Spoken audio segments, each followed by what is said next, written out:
Le smog est un des nombreux problèmes qui affectent présentement notre environnement. C'est un brouillard brunâtre dangereux qu'on retrouve surtout dans les grandes villes polluées.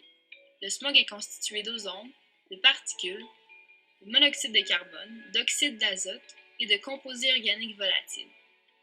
Les principales causes de ces polluants proviennent des activités humaines telles que la circulation des automobiles, les centrales thermiques et la fumée que rejettent les usines. Les foyers de bois, les feux et les peintures à aérosols sont également responsables de la pollution de l'air. Le smog a des conséquences dramatiques sur la santé de la population. Il cause chez l'humain de la difficulté à respirer, une irritation à la gorge, la toux, de l'asthme et même parfois une mort prématurée.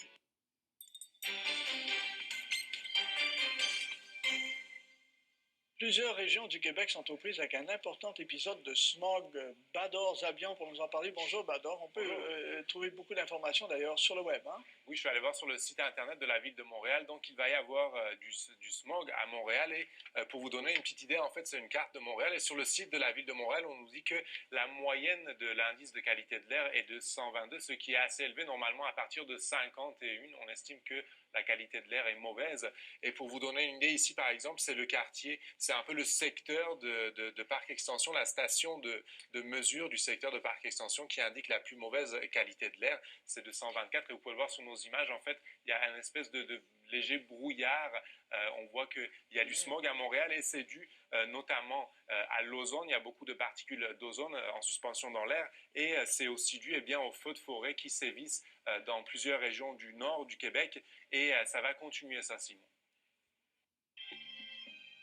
La plupart des grandes villes industrialisées souffrent du smog, un dangereux mélange de polluants atmosphériques qui stagnent à basse altitude.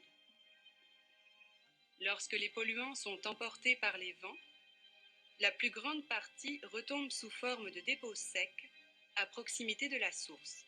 Le reste dérive sur plusieurs milliers de kilomètres avant de regagner le sol par l'intermédiaire des précipitations. Les mouvements de l'atmosphère font de la pollution de l'air un problème mondial. On retrouve même du plomb dans le pelage des ours polaires. À Mexico, de nombreux jardins urbains fleurissent dans les quatre coins de la capitale. Le jardin Huerto Romita invite les visiteurs à en apprendre davantage sur les techniques de jardinage. Il faut dire qu'avec ses 20 millions d'habitants, la ville la plus peuplée du Mexique est montrée du doigt pour sa pollution. Cultiver sa petite parcelle de terre semble l'alternative idéale pour vaincre le smog. Se puede venir a ver diferentes técnicas de agricultura urbana, en donde puedes venir a aprender y en donde puedes venir a compartir.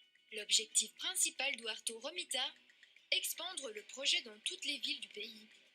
Les jardins urbains connaissent un énorme succès auprès des Mexicains. De las otras personas que vienen a aprender, yo te diría que el 80% sí lo continúan.